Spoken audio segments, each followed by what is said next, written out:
আরজিকর কাণ্ডে গত 16 এপ্রিল বুধবার বিকেল 5টায় ওয়েস্ট বেঙ্গল জুনিয়র ডক্টরস ফ্রন্টের উদ্যোগে গণকনভেনশনে ঠিক কি জানানো হলো বিস্তারিত দেখে নিন।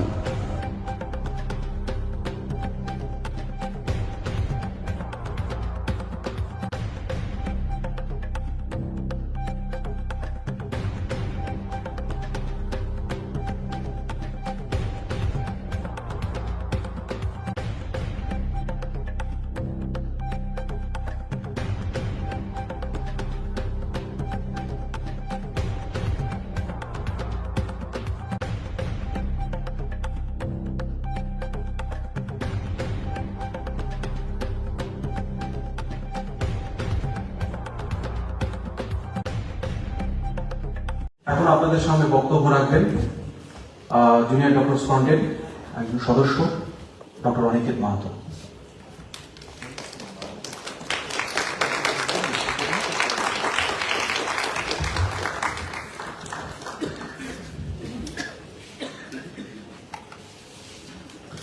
নমস্কার। আজকের এই কনভেনশনে আপনারা যারা এসেছেন তাদেরকে ওয়েস্ট বেঙ্গল জুনিয়র ডক্টরস ফ্রন্টের পক্ষ থেকে অসংখ্য ধন্যবাদ।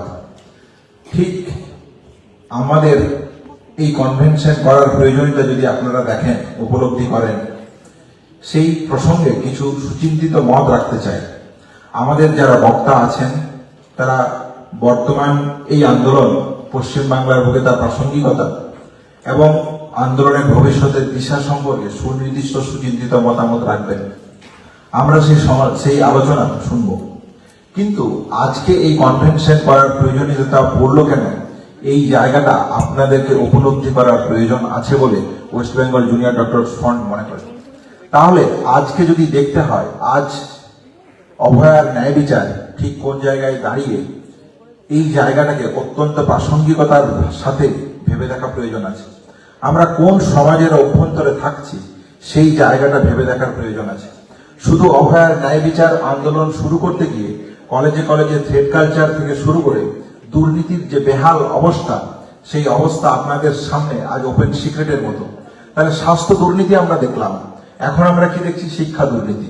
আমরা দেখলাম যে কলেজ হসপিটালের অভ্যন্তরে, হস্টেলের অভ্যন্তরে পরিকাঠামোর অবস্থা কি, ক্যাম্পাসগুলোর সিচুয়েশন কিরকম, হসপিটালের অভ্যন্তরের সিচুয়েশন কিরকম। আজকে আপনারা এই যে 26,000 শিক্ষকের প্যানেল ক্যান্সেল হয়েছে, যোগ্য চাকরি প্রার্থীরা রাস্তায় রাস্তায় ঘুরে বেড়াচ্ছে, আপনারা এখন সংবাদপত্রের জায়গা থেকে প্রতিনিয়ত ফলো আপ করতে পারছেন যে স্কুল শিক্ষার অবস্থা ঠিক কোন জায়গায় দাঁড়িয়ে। তাহলে আপনারা যখন অভয়ার ন্যায় বিচার আন্দোলনের জায়গা থেকে দেখছেন যে মেডিকেল কলেজগুলোর অভ্যন্তরটা ঠিক কিরকম, মেডিকেল কলেজের হোস্টেলগুলোর অভ্যন্তরটা ঠিক কিরকম, ঠিক সেরকমই আজকে প্রত্যক্ষ করতে পারছেন, পরোক্ষ করতে পারছেন স্কুল শিক্ষা, স্কুলগুলোর অবস্থা কিরকম। তাহলে এই হচ্ছে আজ বাস্তব চিত্র। অতদিন রাস্তায় জুনিয়র ডাক্তাররা রাস্তায় রাস্তায় বেরিয়েছে অভয়ার ন্যায় বিচারের দাবিকে সামনে রেখে। আজকে যোগ্য শিক্ষকদের রাস্তায় বেরোতে হচ্ছে তাদের চাকরি ফিরিয়ে আনার দাবি। তাহলে স্কুলের অভ্যন্তর কেমন, মেডিকেল কলেজগুলোর অভ্যন্তর কেমন, আমাদের চিকিৎসার পরিকাঠামো যে এই আন্দোলনের অন্যতম একটা দাবি ছিল, তার সেই জায়গাটা ঠিক কোন জায়গায় দাঁড়িয়ে। তাহলে একে একে আলোচনার বিষয়বস্তুতে যদি আসতে হয়, তাহলে আজ পশ্চিমবাংলা ঠিক কিরকম। আপনারা সংবাদ মাধ্যমের পাতা যদি খুলেন তাহলে দেখতে পাবেন যে হিন্দু মুসলিম দাঙ্গার চিত্র, আপনারা দেখতে পাবেন যে সাম্প্রদায়িকতার ভয়াবহতার চিত্র।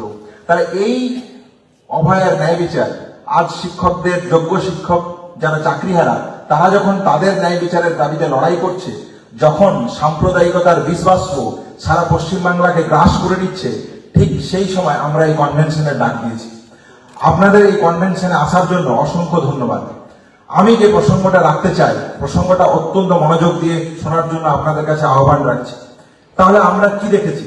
আমরা দেখেছি একটা মেডিকেল কলেজের অভ্যন্তরে এমার্জেন্সি বিল্ডিং এর থার্ড ফ্লোরে কর্তব্যরত অবস্থায় একজন চিকিৎসকের উপর খুন এবং মার্ডার এবং ধর্ষণের ঘটনা ঘটে। এই ছিল এই আন্দোলনের সূত্রপাত। আমরা কি চেয়েছিলাম? আমরা বলেছিলাম যে আপনি ন্যায় বিচার দিন। ন্যায় বিচারের যে সুদীর্ঘ আন্দোলন, সেই আন্দোলনের সাক্ষী কম বেশি আপনারা সবাই থেকেছেন, সংবাদ মাধ্যম থেকে, গণমাধ্যম থেকেছে। কিন্তু আমরা কি দেখতে পেলাম? আমরা যখন দেখতে পাচ্ছি কলকাতা পুলিশের ভূমিকা, কলকাতা পুলিশ ঠিক কোন জায়গায় দাঁড়িয়ে, কলকাতা পুলিশ যখন আমরা বলতে চাইছি যে আপনি সত্য সামনে আনুন, আমরা সত্যের কাছাকাছি পৌঁছতে চাইছি, আমরা জানতে চাই ঠিক ওই দিন কি ঘটনা ঘটেছিল, সেই সত্য অনুসন্ধান করতে যখন একজন জুনিয়র ডাক্তার আর আপনারা যারা আকণ্ঠ সমর্থন জানিয়েছেন নাগরিকরা এই আন্দোলনকে, এই বিচারের দাবিকে সামনে রেখে ঠিক কি জায়গায় প্রশাসনের ভূমিকা আমরা দেখতে পেলাম যে কলকাতা পুলিশ, তারা কি করছে, তারা জিডির পেজ ফাঁকা রেখে যাচ্ছে পরে সন্ধ্যেবেলায় যাতে সেই পেজ তারা ফিল আপ করতে পারে। এ কথা আমাদের নয়, এ কথা 172 পাতার জাজমেন্টে মাননীয় বিচারক এই কথা বলছেন। আপনারা দেখুন